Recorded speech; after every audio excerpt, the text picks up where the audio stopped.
Thank you very much, Lauren. It was a very, very kind introduction and too modest. I thank you today for giving me this chance to give this seminar and talk about some of our research. But thank you for being a great mentor to me. You've been one of the very great mentors in my career, and I'm sure that your students know this too. That you're very it's very good working with you and to continue working with you. So thank you again, Lorena. So today I'm going to talk to you about some of our work in glycobiology, some of my lab's work in glycobiology. And sorry about that. Yeah, so the title of today's talk is Tuning Cellular Carbohydrate Signals in the Design of New Therapeutics.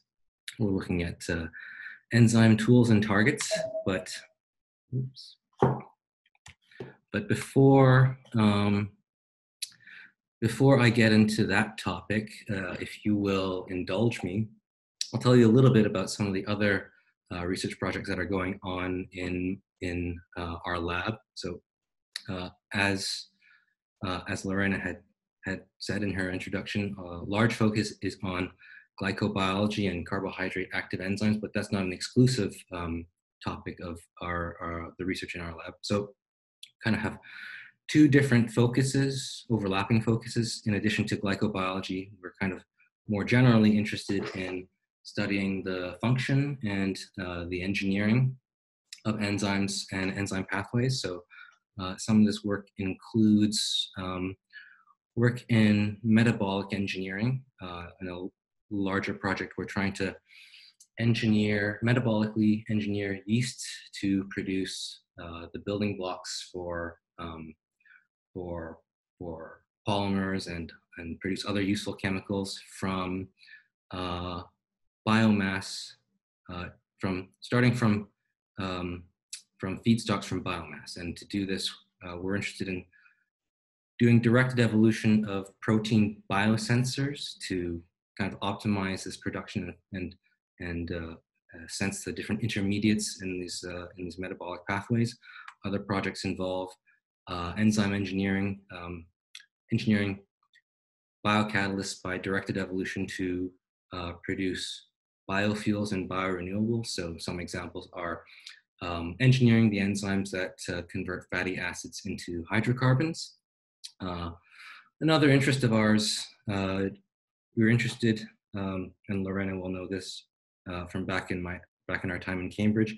We're interested in natural product biosynthetic pathways.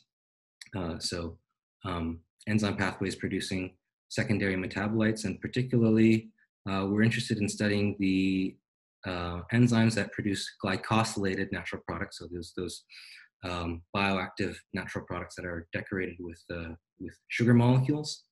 And getting into more of the topic of today's talk, we're interested in using some targeting and manipulating the enzymes that assemble cell surface carbohydrates, and how we can target that for therapeutic application. And also, we're interested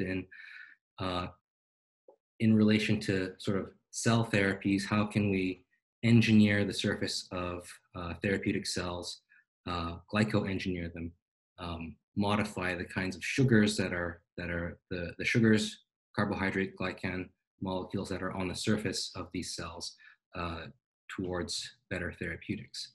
So our talk is going to focus largely on kind of the glycobiology, bioactive carbohydrates, or glycans, as they're sometimes called. So why are we interested in carbohydrates? What's so special about carbohydrates? These are, if you didn't know, these are very important biological macromolecules. Some of the most, certainly they're very, very abundant. They're the world's most abundant organic compounds. So for example,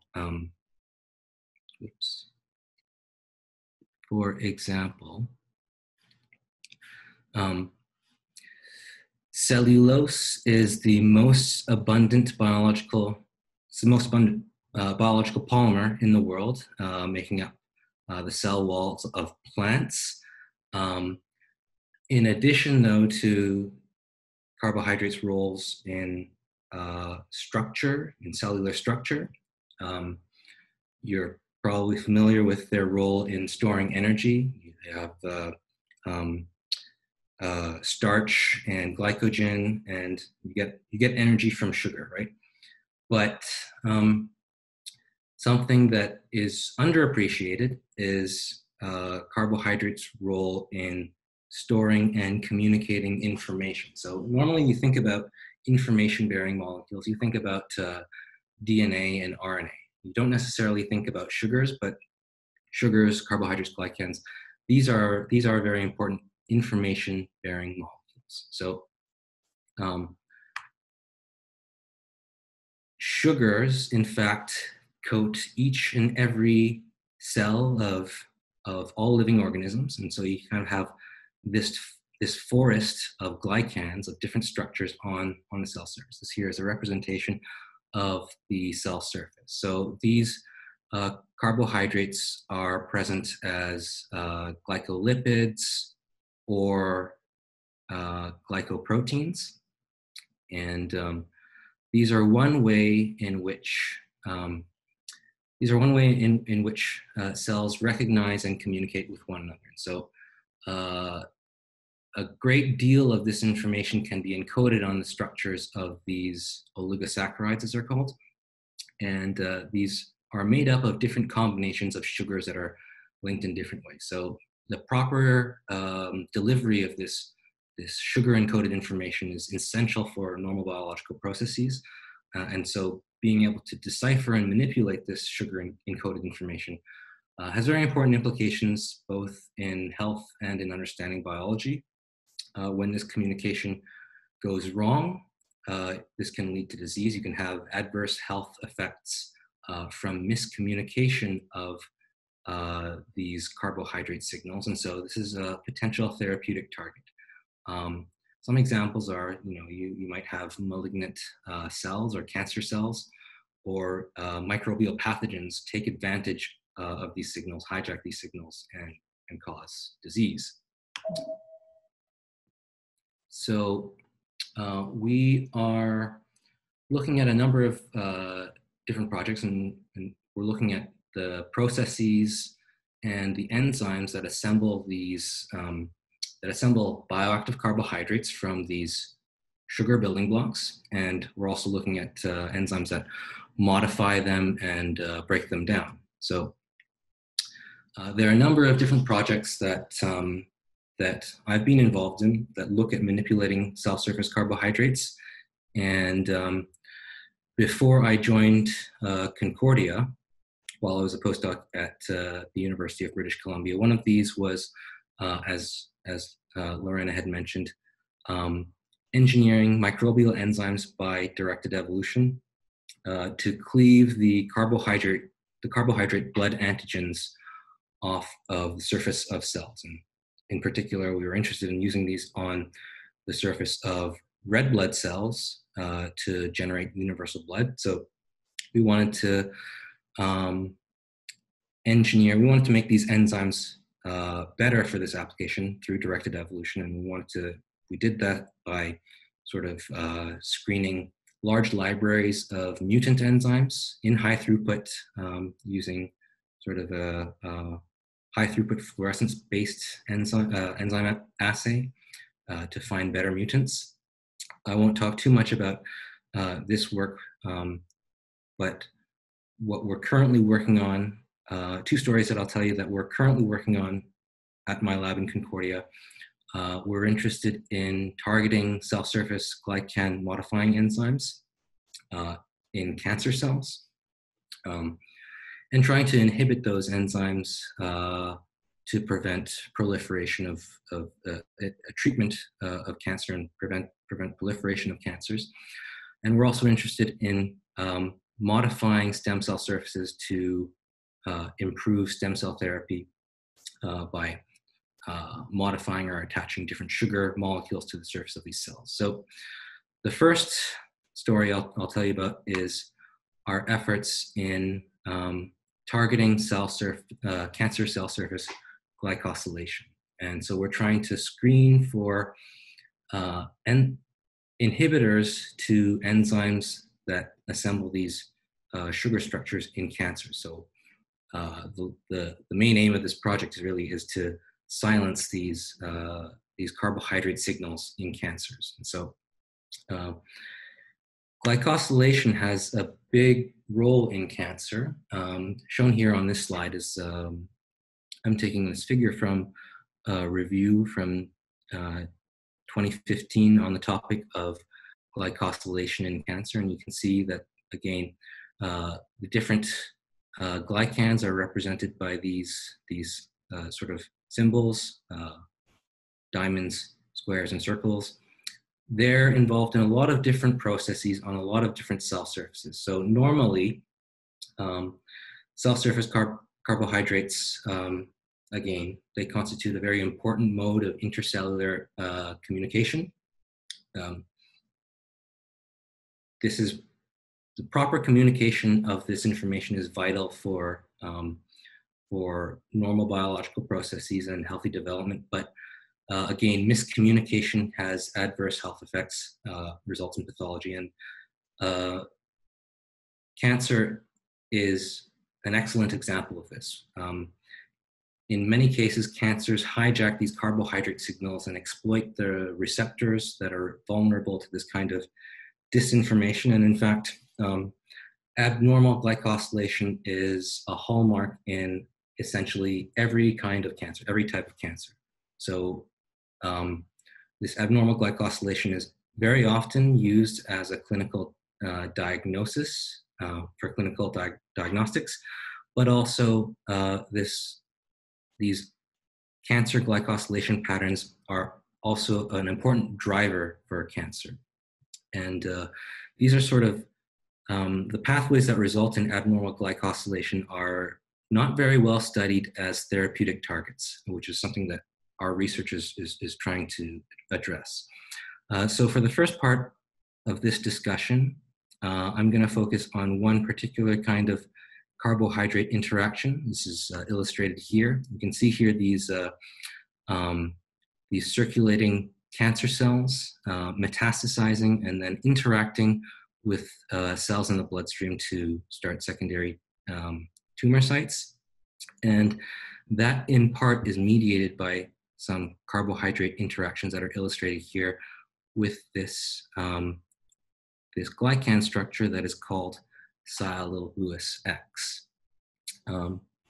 So cellular X is illustrated here. This is a tetrasaccharide. It's a glycan that's made up of 4 different sugar units. It includes sialic acid, it's sialylated, and fucose, it's a fucosylated glycan. This is the chemical structure here, but I can show this also in a more simplified notation. This structure is involved in many normal cell-cell interactions. Some examples include human fertilization, so binding of egg and sperm. So the egg is coated in different sugar structures, including cellular X, which is recognized by receptor proteins on sperm cells. Also, these interactions, involving the sugar, are important in the homing of leukocytes or white blood cells to sites of inflammation in the immune response. So on white blood cells, you have these carbohydrates, this cellular X structure, that are recognized by receptor proteins on endothelial cells within the bloodstream. These are selectin receptors.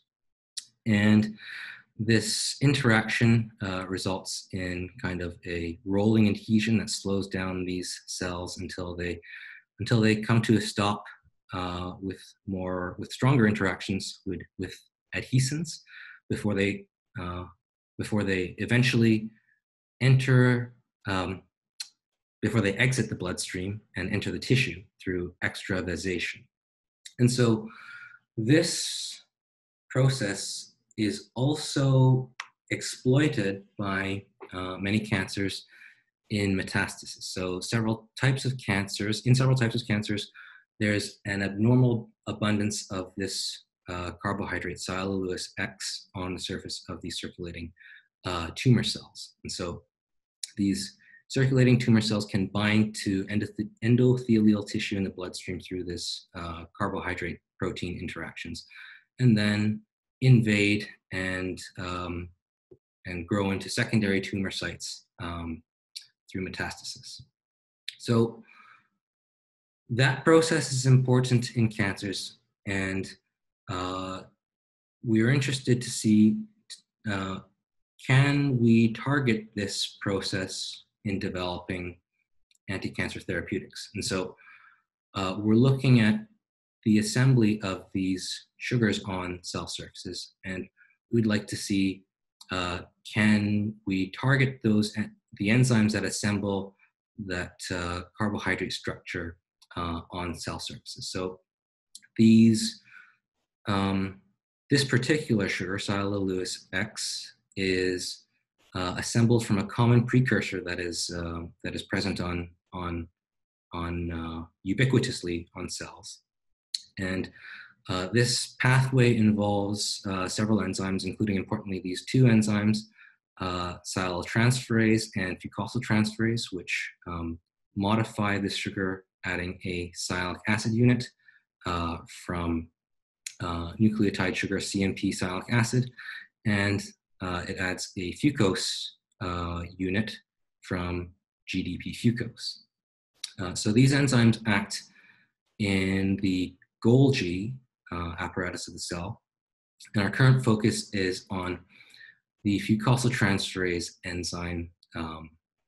We'd like to see if we can target this enzyme and inhibit it. So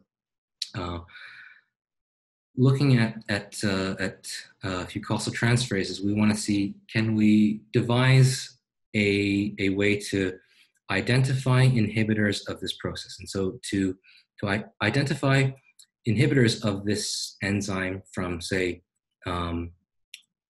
large collections of compounds, libraries of small molecules, we need to have a high throughput enzyme assay to detect inhibition. So there lies a challenge. How do we develop a high throughput assay to detect glycosyltransferase activity? So to have a high throughput assay, what we need to have is kind of a convenient and easily readable signal. And this is difficult for these glycosyltransferase enzymes, which their activity forms a glycosidic linkage between sugars.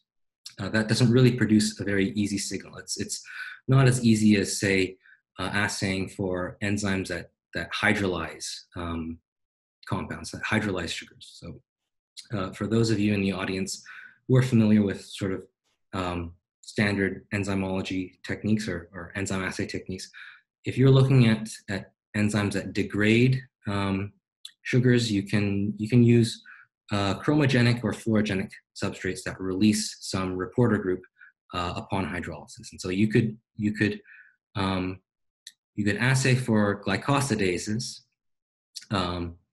using a reporter molecule like that. But how do we assay in high throughput glycosyltransferases? So our solution is to use that same strategy, to use these fluorogenic probes that release a signal upon cleavage. So if you're looking at enzyme activity for a glycosidase, you could look at the cleavage of this reporter molecule, and if this consists of an oligosaccharide, you might need to couple this to subsequent glycosidase enzymes that completely cleave this and release a fluorescent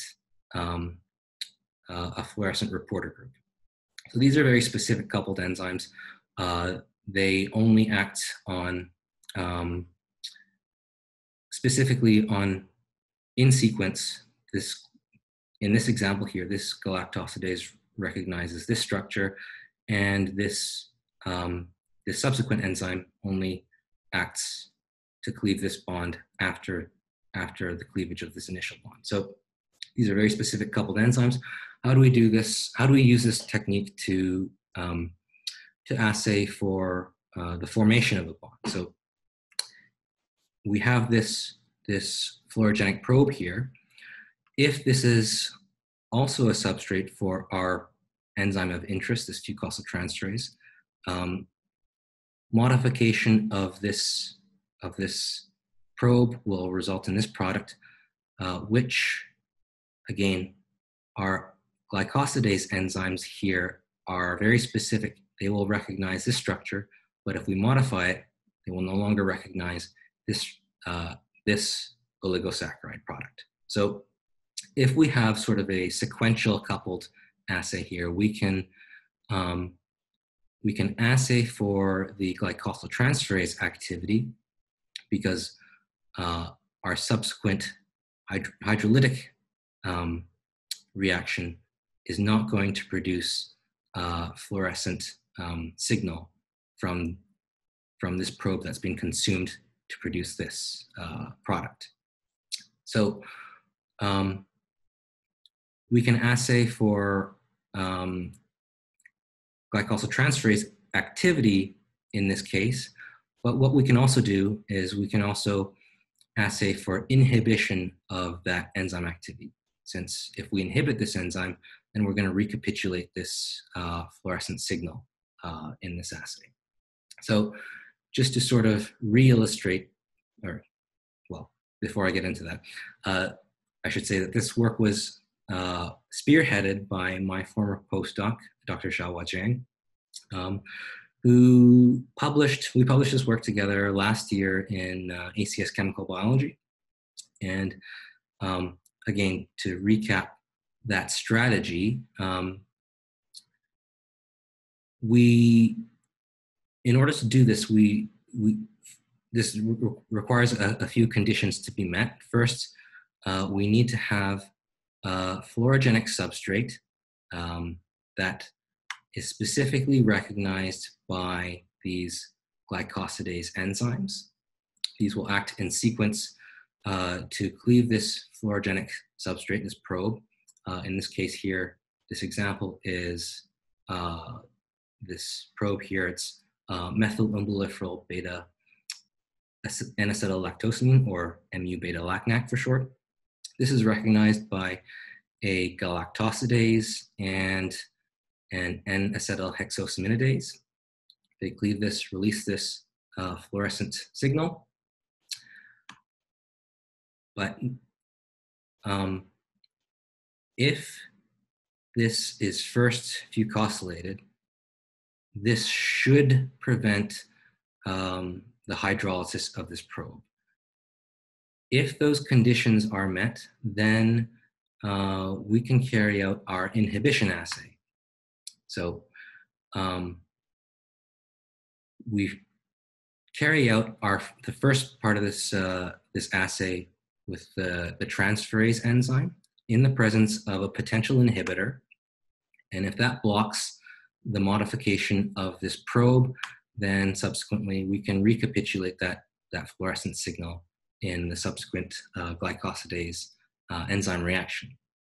So if that all works, then we can carry out our assay, our high throughput assay for this glycosyltransferase.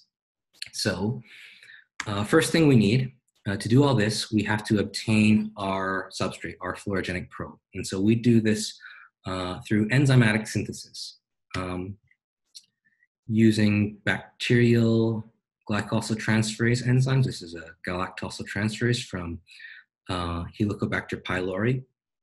And we can use commercially available starting material. This is a monosaccharide with a fluorogenic reporter group on it, and we attach this galactose residue to this. Now we have our disaccharide probe. And I should say that these bacterial glycosyltransferase enzymes are useful source of, they're useful tools to produce these kinds of carbohydrates. These are bacteria that are found in the human microbiota, and they produce a lot of the same sort of cell surface carbohydrates as we do, they're sort of trying to blend in with human cells and mix in amongst the human microbiota.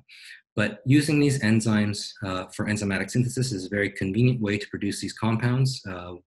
We can do a single-step synthesis of this single-step chromatography to purify multi-milligram quantities of this compound, and it's very easy to produce in the lab, and it's scalable. So once we have this fluorogenic probe, now we need to target the enzyme. So we chose as a target for to identify inhibitors, we chose human fucosyltransferase 6, and we did this because this particular fucosyltransferase has been found to be upregulated in many different kinds of cancers, many high mortality cancers, and this is thought to be because the overexpression of this particular enzyme results in an overabundance of this particular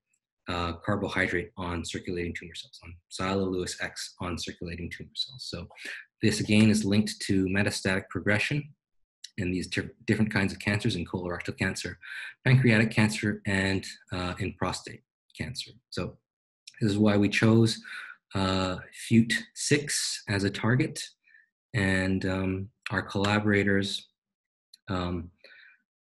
provided this enzyme to us recombinantly expressed and purified from insect cell cultures.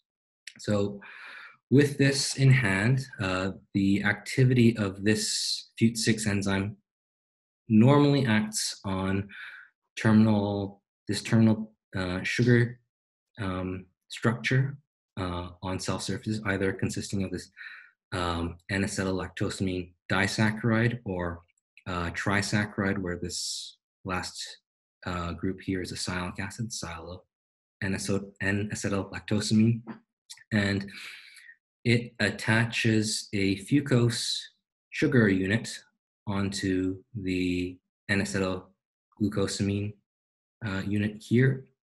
And you remember our probe consists of this N-acetylactosamine disaccharide with a fluorogenic reporter group here. So the first thing that we needed to check was, does this enzyme actually modify our probe and add a fucose to it? We checked by HPLC-MS, incubating our probe with the donor GDP fucose and different amounts of enzyme, and we do see conversion of this probe into the fucosylated product over a half-hour incubation. Higher concentration of this enzyme results in more complete conversion, so that's good.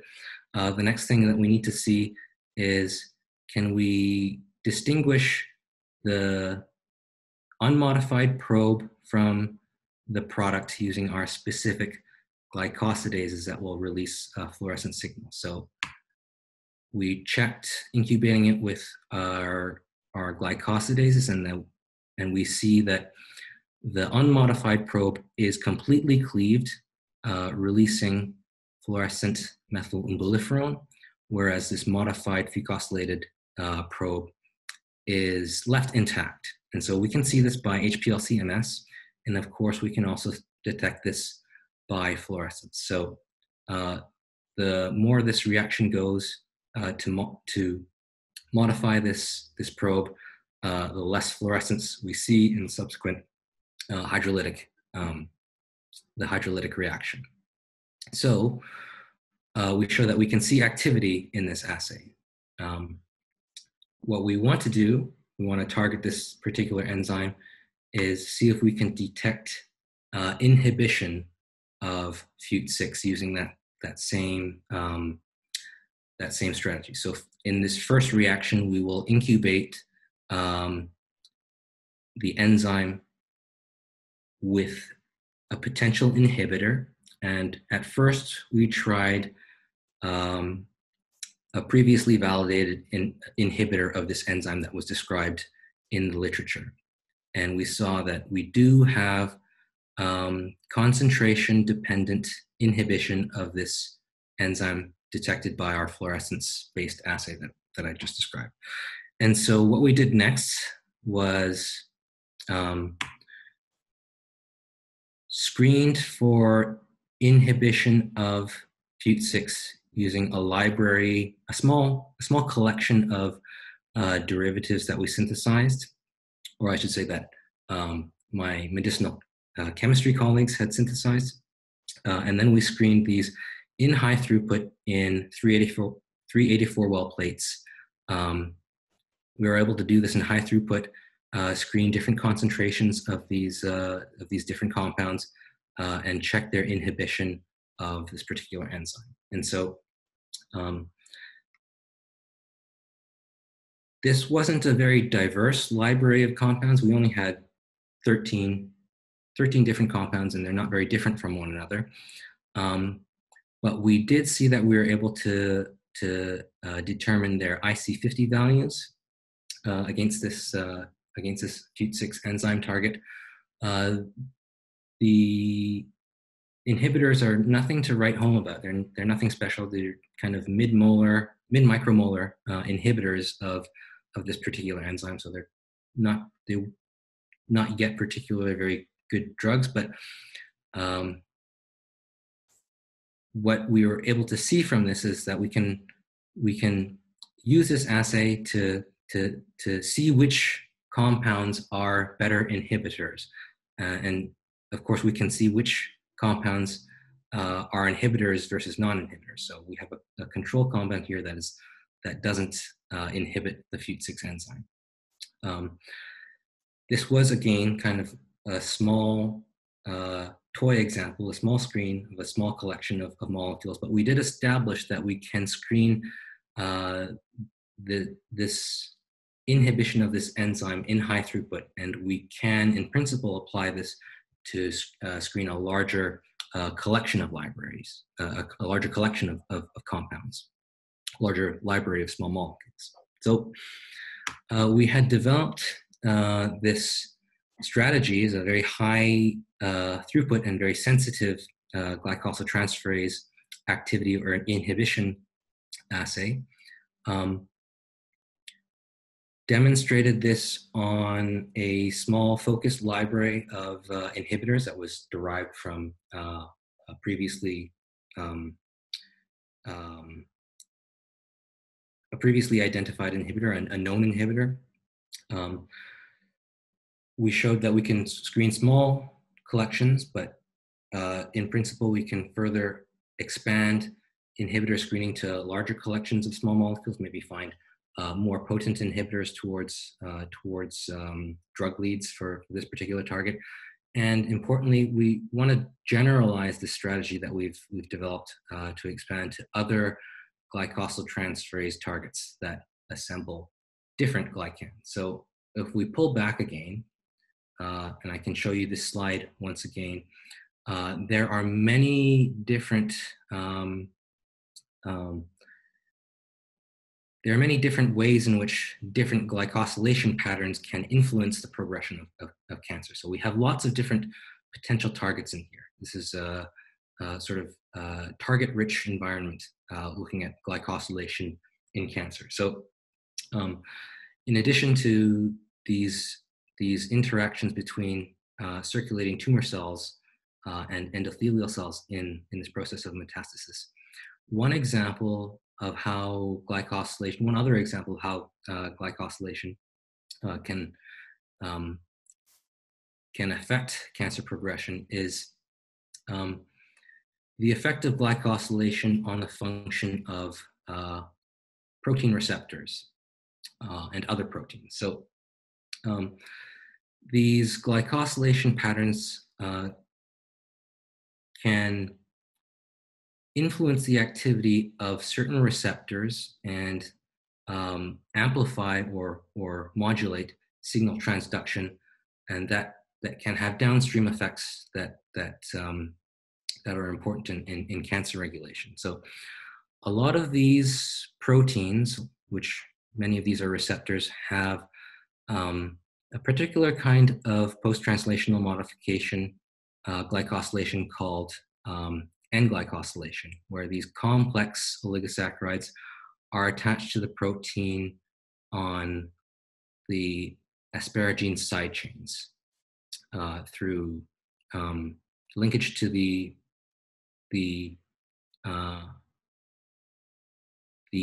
nitrogen on these on the acetamide of asparagine. One example here where this is important on protein receptors is this example of transformation growth factor beta receptor. So this is a glycosylated protein, has this N-glycan, and this N-glycan can be further modified by this core fucosylation. And in effect, this core fucosylation activates this receptor. So this TGF-beta receptor responds to transformation growth factor beta. Activation of this receptor through this core fucosylation makes it more sensitive to this particular growth factor. And in some cancers, the response to this particular growth factor promotes cell migration, promotes metastasis. And it does so by promoting this process called epithelial to mesenchymal transition. And what that does is, in these primary tumor cells, if you have this signal telling the cell to undergo this transition, epithelial to mesenchymal transition, these tumor cells that are kind of stationary, they can de-differentiate and break through the basement membrane and intravasate, enter the bloodstream, where they can circulate, and then finally find secondary sites to start secondary tumors through extravasation that also involves carbohydrate interactions that we talked about earlier.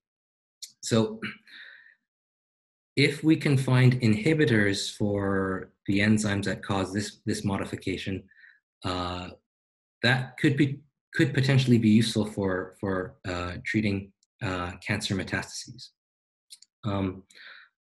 Other cases where this particular kind of modification on these glycans is important is in antibodies. So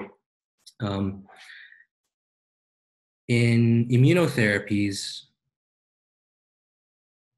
you can use cancer-targeting antibodies to bind specifically to cancer cells and signal to the immune system to kill those cancer cells. Now, these antibodies themselves, they're also glycoproteins. They're therapeutic glycoproteins, and they also are modified by these N-glycans, which again can be core fucosylated or not. And so these cancer-targeting antibodies function by recognizing cancer-specific antigens. When they recognize these cancer-specific antigens, they can recruit natural killer cells to the cancer cells, and these natural killer cells then release cytotoxins that kill the cancer cells. Now, the effectiveness of this, what's called antibody-dependent cellular cytotoxicity, this is dependent on how well these antibodies can recruit these natural killer cells, and this is due to the affinity of receptors on these natural killer cells to the Fc domain of these therapeutic antibodies. And it so happens that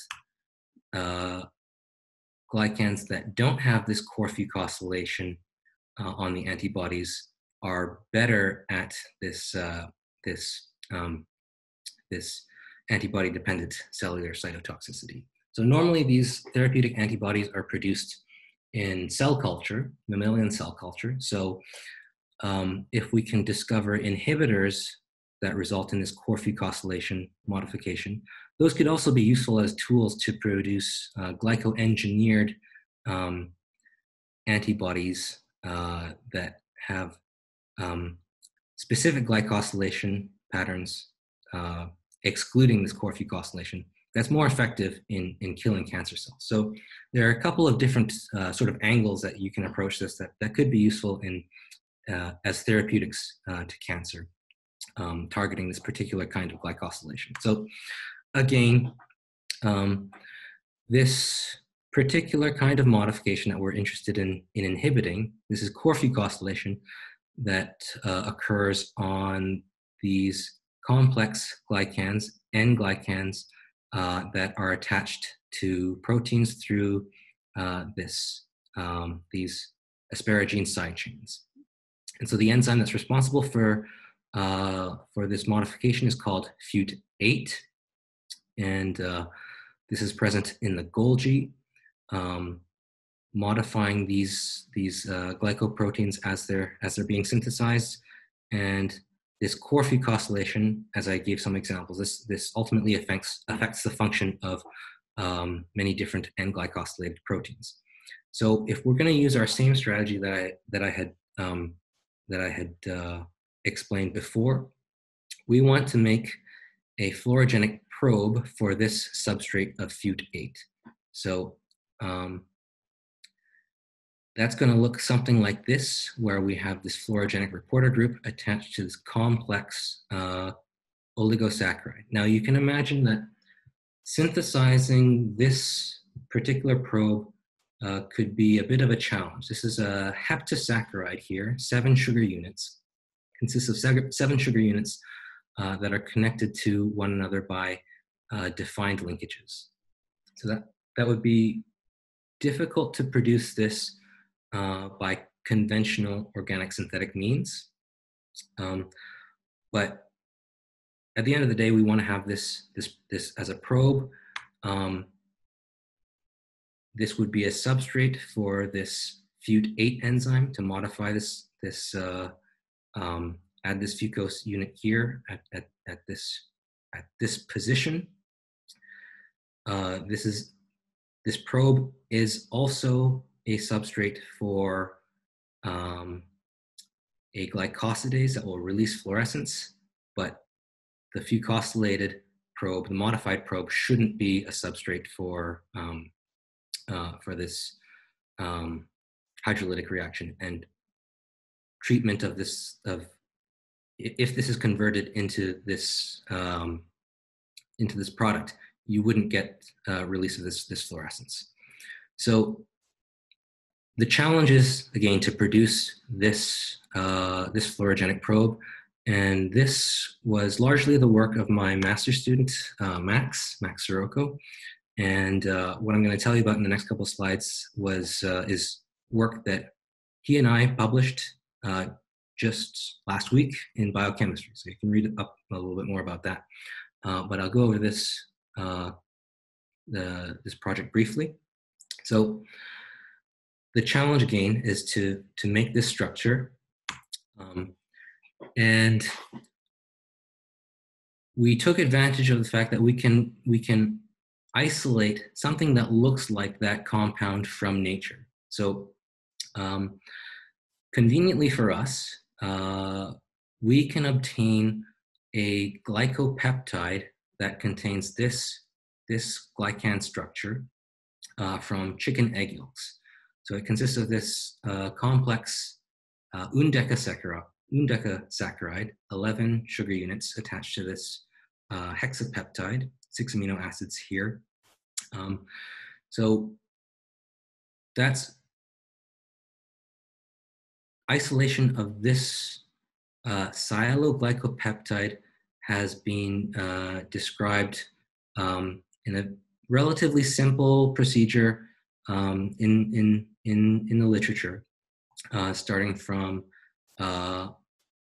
chicken egg yolks, which you can obtain sort of as a consumer product in bulk. You can get lots and lots of egg yolk powder from which you can isolate lots and lots of this sialoglycopeptide. So with this in hand,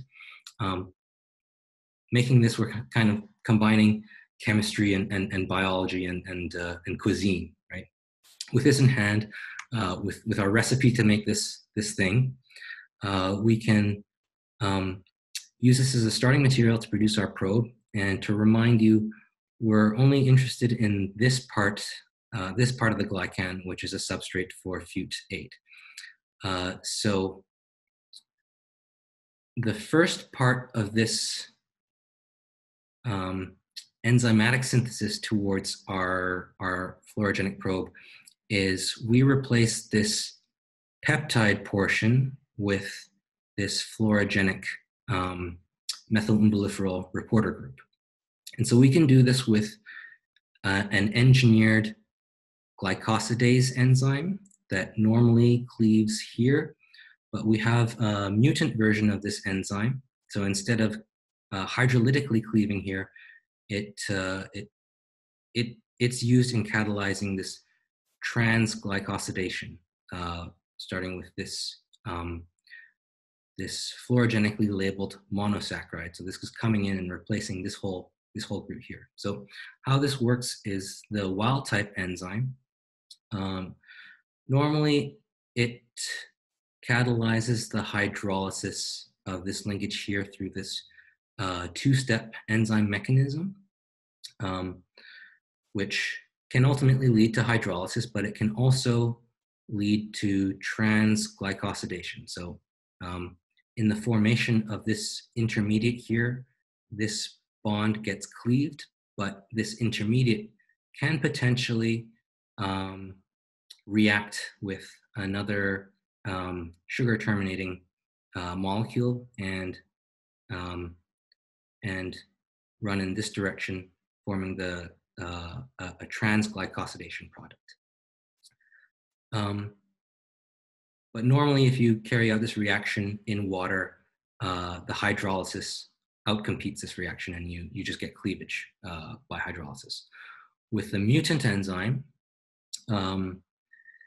the catalytic residue here that catalyzes both the formation of this intermediate and the ultimate attack by water for hydrolysis is replaced with an alanine. So instead, this hydrolysis becomes slow, but this transglycosylation reaction is favored compared to hydrolysis. So using this mutant enzyme, if we incubate this together with this alternative donor for this transglycosylation, we can kind of replace this this portion of the sugar here with this one here that includes this fluorogenic group. And then we have this complex glycan structure linked to this fluorogenic group, and we don't need the rest of this molecule, so we can cleave off these unneeded sugar units with glycosidases to give us this fluorogenic probe. And all of this here, this is a multi-step reaction. It's carried out in one pot and results in this compound here. This is our probe, and this can be purified with one single chromatographic step. So it's very simple enzymatic synthesis to produce this rather complex glycan probe. But once we have this in hand, again, we want to try this with our strategy to identify inhibitors of this particular enzyme. So again, this probe should be both a substrate for the transferase enzyme and also a substrate for the hydrolytic glycosidase enzyme that will cleave this and release fluorescence. What we want, though, is that if this is modified by our transferase enzyme, this shouldn't, this modified product shouldn't then be recognized by the by the hydrolase. In this case, we're using a chitinase enzyme. The plan is to use a chitinase enzyme that recognizes this disaccharide here. This is two N-acetylglucosamine residues here, making a diacetylchitobiose. Chitinase recognizes that and should cleave here. The idea is that if we modify this here, chitinase shouldn't recognize it and shouldn't cleave. So we want to make sure that that's actually the scenario that all of these conditions can be met for our assay. So first, what we did, we checked, does our fluorogenic probe act as a substrate for FUT8? Again, normally FUT8 acts on this glycan attached to a protein, but we want to check if it will react with this artificial probe, with this artificial fluorogenic reporter probe. And we can see that by mass, this is detection by HPLC-MS. Yes, we do get conversion of the starting material into our fucosylated product. This is a reaction over a fixed amount of time with varying amounts of recombinant enzyme. And we can see we can get conversion of this. The next thing to see is, can we distinguish these two with our glycosidase, our endoglycosidase enzyme? So we want it only to produce a fluorescent signal with the starting probe. So we do see that when we treat this with chitinase, only the starting material is hydrolyzed to release fluorescence. So we can see that all of the initial MUG0 probe is consumed, and in its place we see the release of 4-methylmolifferone. We see this by HPLC-MS. The fucosylated probe is left intact, so we can still detect this by HPLC-MS.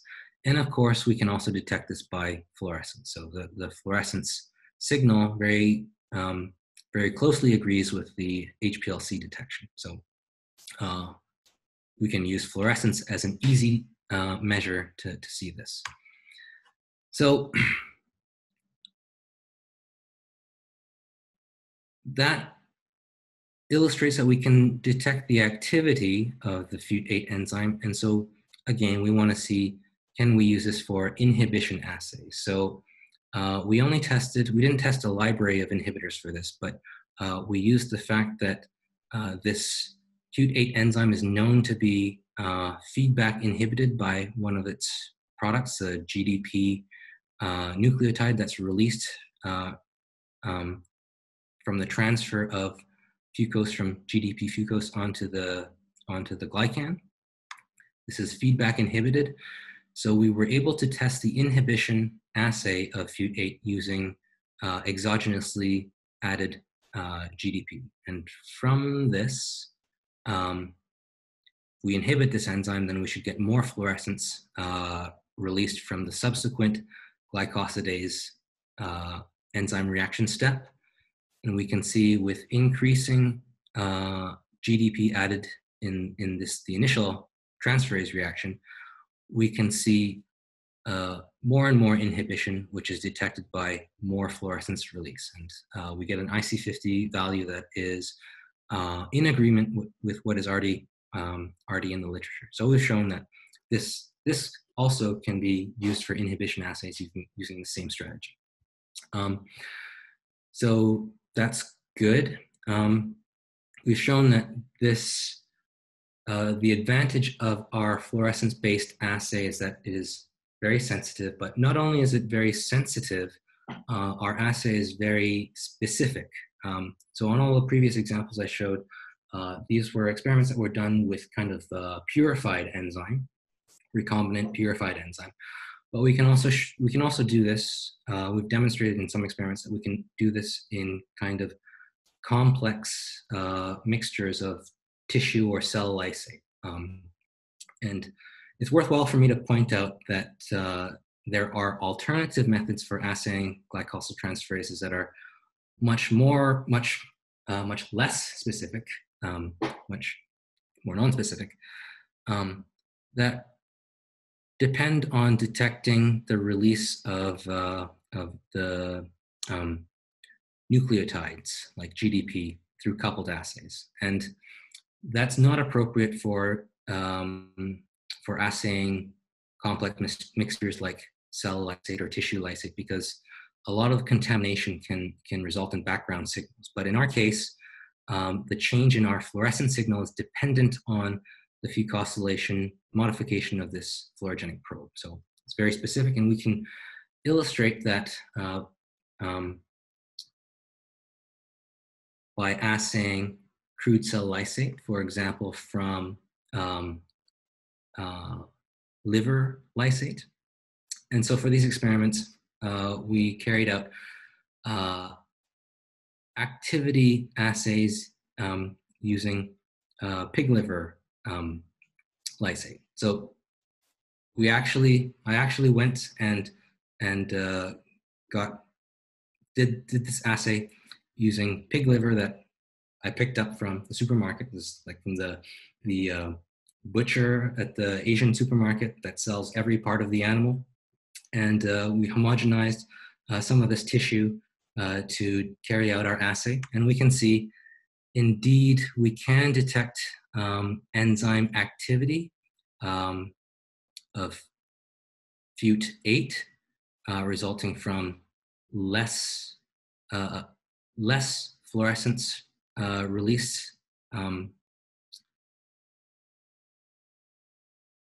after conversion of this probe into the product, in comparison to controls that either don't have the lysate present or don't have the donor substrate present, or are inhibited by pre-incubating the enzyme with a concentration of GDP inhibitor.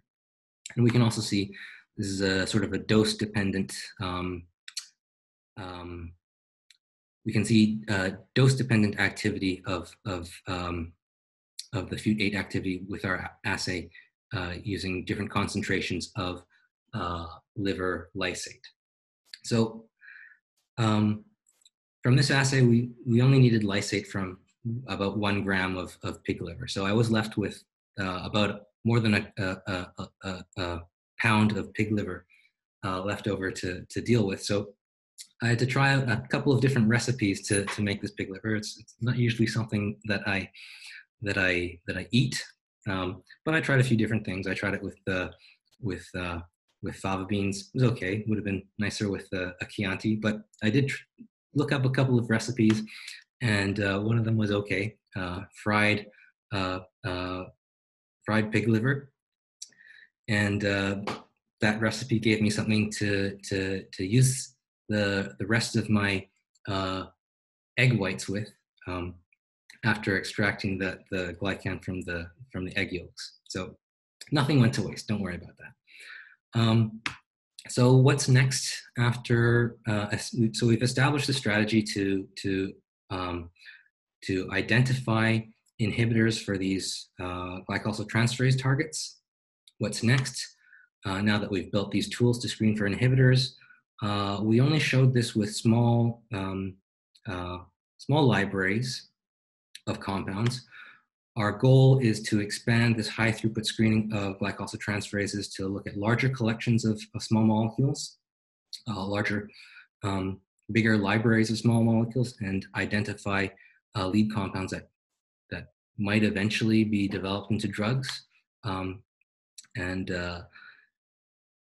These inhibitors could be therapeutics to target metastasis in cancer, or they could be tools, for example, to improve the production of therapeutic glycoproteins like antibodies. So those are some future directions for that project. So in that story and sort of the previous work that we've done on blood cells that I didn't really tell you about, this was looking at removing carbohydrates from cell surfaces. Essentially, we're trying to attenuate these we're trying to dampen these carbohydrate signals. In other examples, we want to see if we can add or modify sugar structures on cell surfaces, and we're looking at this for improving stem cell therapy. So in this case, we're trying to amplify these carbohydrate signals, and what we want in the end is to produce these sweet-talking stem cells.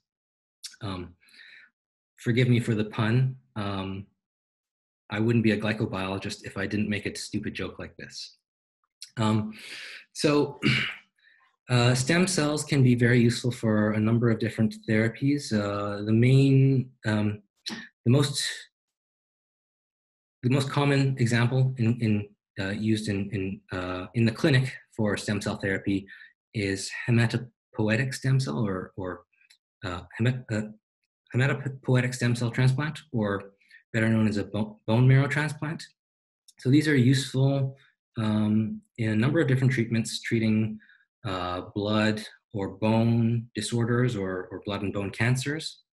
Normally, for this procedure, you extract bone marrow cells from a donor, and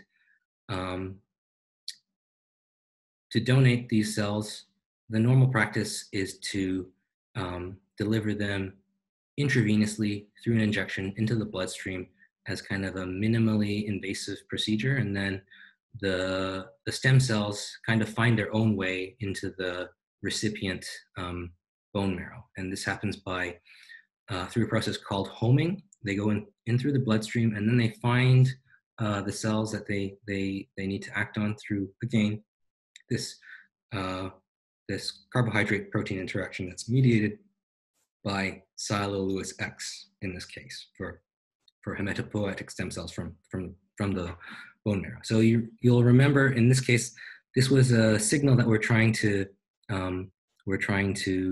silence in cancers, but it's very useful in these stem cell transplants. One of the challenges with bone marrow transplant is that you need a bone marrow donor. You need to extract this from the bone marrow of a donor before you can inject it into the recipient. An alternative to these hematopoietic stem cells are mesenchymal stem cells that you can obtain from umbilical cord blood. So they also have potential for treating different immune disorders or blood disorders. But the problem with these is that there is poor homing to the bone marrow or to bone. And this is because this glycan is absent on these mesenchymal stem cells. Cellular X is absent. So if we could add this sugar signal onto these cells, that could potentially improve this stem cell therapy, right?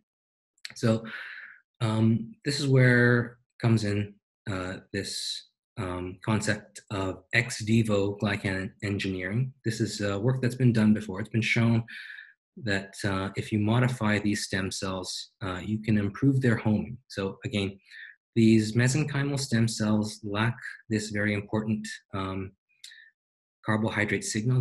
They lack cellular X, is also known as CD15S. But while they lack this sugar, they do have on their cell surfaces this sugar, which is a precursor of cellular X. This is a silyl N-acetyllactosamine.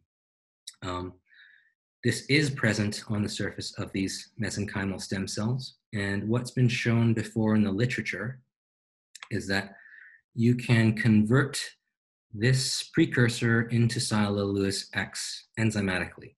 So if you use the fucosyltransferase, recombinant fucosyltransferase FUT6, human FUT6, you can add a fucose to this precursor and make cellular X. And the authors of this study had reported that these modified stem cells show improved homing and engraftment in mice, into the bone marrow in mice. But this technique has some limitations. It's dependent on this precursor that is already on the cell. And it depends on using the enzyme directly on the cell and using it in conditions that keep these sometimes very sensitive stem cells stable and viable. So there are some limitations in that. An alternative approach that we're looking into is, can we produce this particular glycan, cellulose X, as a pre-assembled sugar, as a pre-assembled structure that we can chemically attach to the surface of cells.